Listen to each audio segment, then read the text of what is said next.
JEE के इस problem पर कंसीडर कर रहे हैं, वीडियो पॉज करके पहले आप प्रॉब्लम देख लीजिए। इसे शॉर्ट में हम पहले सॉल्व कर चुके हैं, अब इसे डिटेल्स में हम लोग देख रहे हैं। देखिए, ये यंग्स डबल स्लिट एक्सपेरिमेंट से रिलेटेड प्रॉब्लम है, जिसमें एक वेव के बदले 2 वेव्स के लाइट को यूज किया गया है। एक का 500 नैनोमीटर है वेवलेंथ, एक का 700 नैनोमीटर। और ये पूछ रहा है कि दोनों का जो मैक्सिमा है वह सेंटर से कितने मिनिमम डिस्टेंस पर कोइंसाइड करेगा। मिनिमम डिस्टेंस फाइंड करना। तो देखिए, आप यहाँ पर ये आपका स्क्रीन है, ये मान लीजिए स्क्रीन है आपका ये, और 2 स्लिट्स हैं। एक स्लिट है यहाँ पर आपका और एक स्लिट है यहाँ पर, ये 2 स्लिट्स हैं दोनों। ये आपको ध्यान होगा, इसका जो एक्सपेरिमेंटल अरेंजमेंट होता है, मतलब जो फिगर बनता है, जो एक्सपेरिमेंट के लिए यंग्स का डबल स्लिट एक्सपेरिमेंट का जो फिगर था, उसमें यह डिस्टेंस होता है कैपिटल डी, और इन दोनों के बीच का डिस्टेंस स्मॉल डी लिया जाता है जनरली। और इसमें भी वही दिया हुआ है, इसमें भी अलग नहीं दिया हुआ है, सेम दिया हुआ है। यही डिस्टेंस स्मॉल डी होता है, और ये दोनों स्लिट्स और स्क्रीन के बीच का डिस्टेंस कैपिटल डी है। सेंटर जो होगा, सेंटर से मिनिमम डिस्टेंस, ये आपको याद होगा, सेंटर पर जो बनता है वो मैक्सिमा बनता है। सेंटर पर कौन बनता है? मैक्सिमा, सेंट्रल मैक्सिमा जिसे कहते हैं।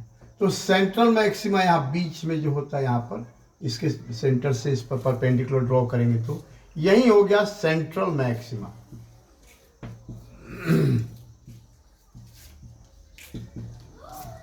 अब इससे किनारे बढ़ेंगे एक तरफ, तो इसके बाद डार्क फ्रिंज बनेगा, उसके बाद ब्राइट फ्रिंज बनेगा, फिर डार्क बनेगा, फिर ब्राइट बनेगा। ऐसे ही दोनों तरफ अल्टरनेट बनते हैं। ये आपको ये YDSE में ध्यान होगा, यंग्स डबल स्लिट एक्सपेरिमेंट में।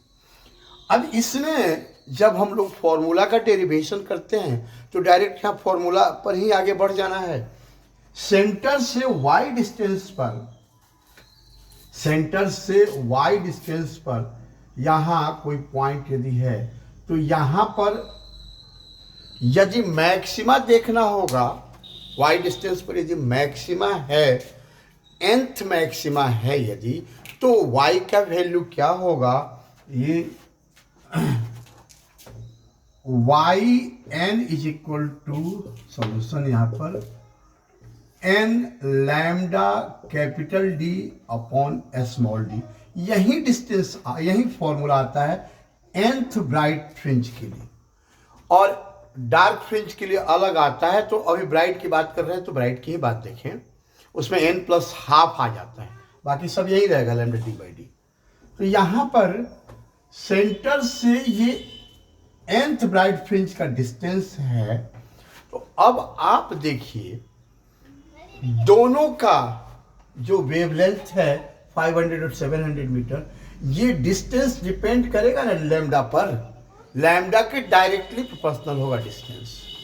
जितना वेवलेंथ अधिक होगा, क्लियर है कि yn का वैल्यू उतना ही, मतलब nth ब्राइट फ्रिंज के लिए डिस्टेंस yn जो होगा सेंटर से उतना ही अधिक होगा।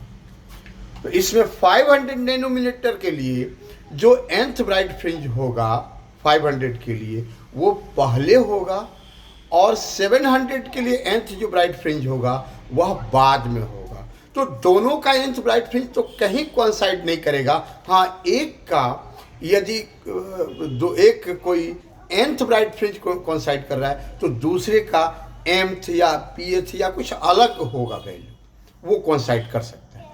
कहाँ पर कोइंसाइड करेगा, इसके लिए 2 वे है। एक वे हम वो बता चुके हैं कि दोनों का एलसीएम, यहाँ पर जब ये लैम्डा का वैल्यू हम ले लेते हैं, n लैम्डा का वैल्यू, दोनों का एलसीएम लेके देखते हैं, या कंप्लीट d/d के साथ एलसीएम ले, या केवल n लैम्डा का ये लैम्डा का ले लें एलसीएम, लिस्ट कॉमन मल्टीपल। तो उसमें आप देखिएगा कि जहाँ दोनों 500 नैनोमीटर से जो डिवीजन हो जाता है डिस्टेंस, और 700 से भी जो डिवाइड हो सकता है, यानी जो LCM होगा, वही ना सबसे पहला, सबसे कम डिस्टेंस पर वही ना दोनों का मैक्सिमा एक दूसरे से कोइंसाइड करेगा। इस बात को आप समझ रहे हैं? तो एक वे जो हमने बताया है वो डायरेक्ट वे, वो अच्छा है, वो मतलब खराब नहीं, उसी से आप बना सकते हैं एग्जामिनेशन में क्वेश्चन।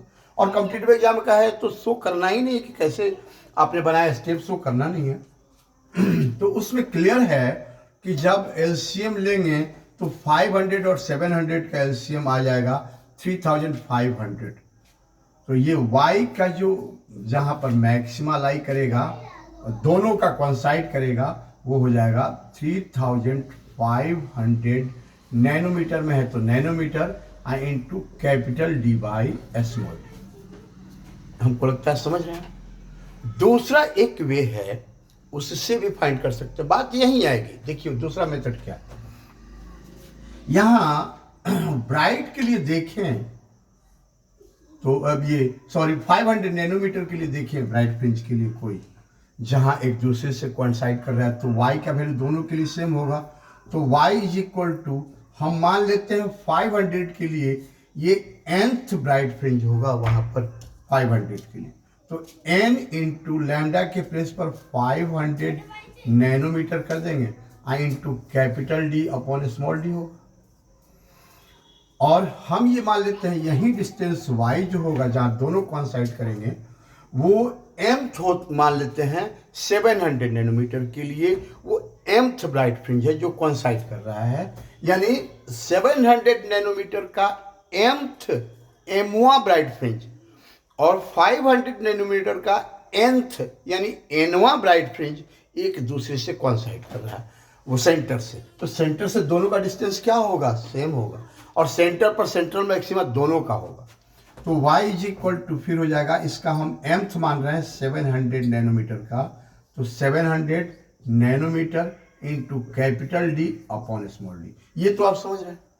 अब दोनों यहां पर y का वैल्यू सेम है तो दोनों को इक्वेट कर देंगे, तो n इंटू 500 नैनोमीटर छोड़ देते हैं, वैल्यू वहां पर यूनिट के साथ नहीं लिख रहे हैं, is equal to m into 700 यहाँ पर d upon small d। d upon small d का वैल्यू तो दोनों के लिए सेम होगा, ये आप समझ रहे हैं। तो d बाई डी से d बाई डी कैंसिल होगा, यहाँ पर 500n, ये दो जीरो से दो जीरो कैंसिल हो गया तो 5n लिख देंगे यहाँ पर, 5n is equal to 7m हो गया, यहाँ पर दिख रहा होगा। अब देखिए यहाँ नहीं दिख रहा था, तो 5n is equal to 7m, hence n upon m is equal to, n upon m is equal to कितना होगा? n by m 7 upon 5। यानी ये आप देख रहे हैं यहाँ पर कि n में 5 से मल्टीप्लाई करेंगे तो जो वैल्यू मिलेगा वही ना m में 7 से मल्टीप्लाई करने पर वैल्यू मिलेगा क्या? ठीक है, तो क्लियर दिख रहा है कि n by M is equal to 7 by 5। इससे देखें या फिर आप यहीं से यहाँ से ही देख रहे हैं कि n किसका हमने लिया है? 500 नैनोमीटर का। यहाँ पर n किसके लिए हमने लिया है? 500 नैनोमीटर के लिए, और m हमने किसके लिए लिया है? 700 नैनोमीटर के लिए। तो क्लियर दिख रहा है कि n upon m is equal to कितना आ रहा है? 7 बाई 5। यानी n जो हमने लिया है 500 नैनोमीटर के लिए वो दिखा रहा है यहाँ पर कि 500 नैनोमीटर का जो 7th फ्रिंज होगा वह ये लिया है m हमने किसके लिए? 700 के लिए।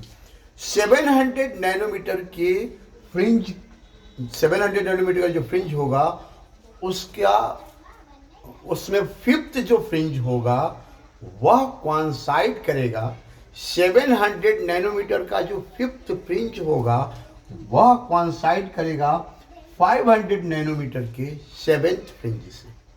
ठीक है, तो क्लियर दिख रहा है कि y का वैल्यू क्या होगा? तो यहाँ किसी एक से देखेंगे, hence y is equal to, centre से कितने डिस्टेंस पर कोइंसाइड करेगा, तो y is equal to n के लिए 7 है, यानी 500 का 7th। तो यहाँ पर देखिए अब n के जगह पर क्या लिखेंगे, 7 इंटू लैम्डा के जगह पर 500 और इंटू डी अपॉन डी। तो d अपॉन डी का वैल्यू दिया हुआ है 10 टू द पावर 3 है, तो वो वैल्यू पुट कर देंगे 10 टू द पावर 3। ये समझ रहे हैं। यदि आप mth के लिए देख रहे हैं तो भी यही वैल्यू आएगा। देखिए ना यहाँ पर mth के लिए देखें, mth किसके लिए लिया है हमने, 700 वाले के लिए लिया हमने। तो 700 नैनोमीटर का जो वेव है उसका 5th ब्राइट फ्रिंज, यानी y के जगह पर क्या करेंगे, n के जगह पर m लेंगे, m मतलब 5th, तो 5 इंटू इसका वेवलेंथ कितना है 700, तो into 700 into D upon D होगा n lambda D by D into D upon D, तो 10 टू द पावर 3 हो गया। अब आप देखिए, आप यहाँ पर आपको दिख रहा होगा कि 7 इंटू 500 3500 आ गया, और 5 इंटू 700 ये भी 3500 आ गया। तो डिस्टेंस दोनों सेम हो गए कि नहीं हो गए, 10 पावर 3 तो दोनों में है, यहाँ पर डिस्टेंस सेम हो गए। तो उतने ही डिस्टेंस पर दोनों का सेंट्रल जो दोनों का मैक्सिमा है इतने मिनिमम डिस्टेंस पर कोइंसाइड करेगा। क्या क्लियर है। और यदि यह क्वेश्चन पूछता है कि सेकंड टाइम्स मैक्सिमा दोनों का कहाँ कोइंसाइड करेगा, तो आप समझ रहे हैं कि जब एलसीएम ले लिया है ना, तो हमने 3500 आया है इंटू डी बाई डी आया है, तो उतने डिस्टेंस पर हो रहा है, तो सेकंड के लिए उसके डबल डिस्टेंस पर होगा, क्योंकि उससे डिवाइड हो जाना चाहिए, उसी का मल्टीपल देखते चले जाएंगे। थर्ड के लिए क्या होगा, उससे ट्रिपल डिस्टेंस पर होना चाहिए। आप समझ रहे हैं। तो इस तरह से आप फाइंड कर सकते हैं। और यदि क्वेश्चन में डार्क फ्रिंज के लिए पूछता है ऐसा ही कि कहाँ कोइंसाइड करेगा, तो उस सिचुएशन में n की जगह पर n plus half lambda D by D ले लेंगे। बाकी सब वही कॉन्सेप्ट रहेगा, n plus half lambda D by D. और ये ध्यान रखना है, एक चीज और ध्यान रखना है उसमें, कि सेंटर से डिस्टेंस देखेंगे तो सेंटर मैक्सिमा होता है, उसके बाद मिनिमा होता है। तो सेंटर से डिस्टेंस पूछेगा, यदि आप समझ रहे हैं इस बात को, सेंटर से डिस्टेंस पूछेगा तो हाफ जो ऐड होता है वो कहाँ का ऐड होता है, वही ऐड होता है फर्स्ट के लिए। फर्स्ट डार्क जो होगा वो सेंटर के ठीक बगल में होगा, वहाँ पर अल्टरनेट करके। इसी कारण उसमें वैल्यू अलग आता है, वो ब्राइट डार्क फ्रिंज के लिए चलेंगे तब। तो हमको लगता है दोनों इस सिचुएशन में आप समझ गए होंगे। और कोई प्रॉब्लम, यदि कोई कन्फ्यूजन है तो आप हमें कमेंट कीजिए, हम सॉल्यूशन करेंगे, या मेरे नंबर पे फ़ोन कर दीजिए। मेरा जो नंबर है यही नंबर है जिस पर आप डिस्क्रिप्शन में हमने डाला हुआ है, आप इस पर कॉल कर सकते हैं, व्हाट्सएप कॉल या नॉर्मल कॉल।